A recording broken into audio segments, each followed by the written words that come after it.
پاکستان اللہ کی عطاؤں میں سے ایک عطا ہے، اور یہ بات کہ پاکستان کے اوپر مشکل حالات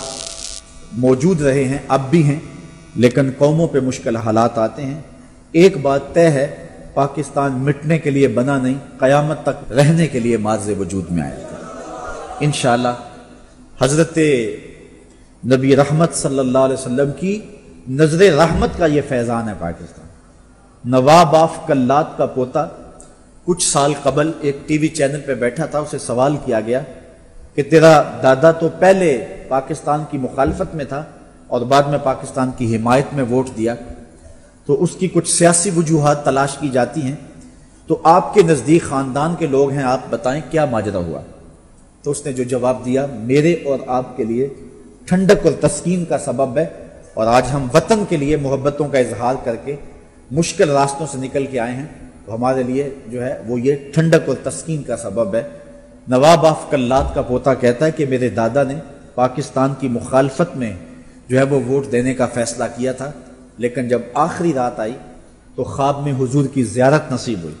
اور آقا کریم نے فرمایا پاکستان کو ووٹ دینا ہے۔ تو پاکستان حضور علیہ الصلوۃ والسلام کی نگاہوں کا فیضان ہے۔ ہمارے بزرگوں نے، ہمارے اسلاف نے، اولیاء کاملین واصلین نے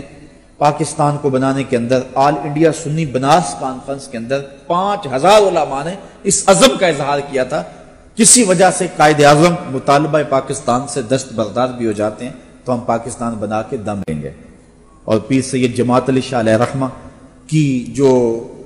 کاوشیں ہیں ان کو کبھی نہیں بھولا جا سکتا۔ نصاب کے اندر کون داخل ہو گیا اور کس کو خارج کر دیا گیا،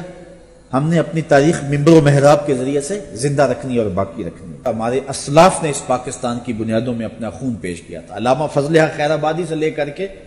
جو ہے پیر سید جماعت علی شاہ صاحب تک کی کہانیاں جو ہے وہ دنیا کے سامنے ہیں۔ تو آئیے آج ہم اپنے وطن کے ساتھ محبتوں کا اظہار یوں بھی کر سکتے ہیں کہ ہم سجدوں میں سر رکھ کے اللہ کی بارگاہ میں عرض کریں، مالک میرے وطن کی مانگ سلامت رکھنا، اور میرے وطن کے ایک ایک گوشے کی، کھیتوں کی، کھلیانوں کی، شہروں کی، بستیوں کی، مرد و زن کی خیر فرمانا، اور اپنا خاص کرم فضل ہم سب کے شامل حال فرمانا۔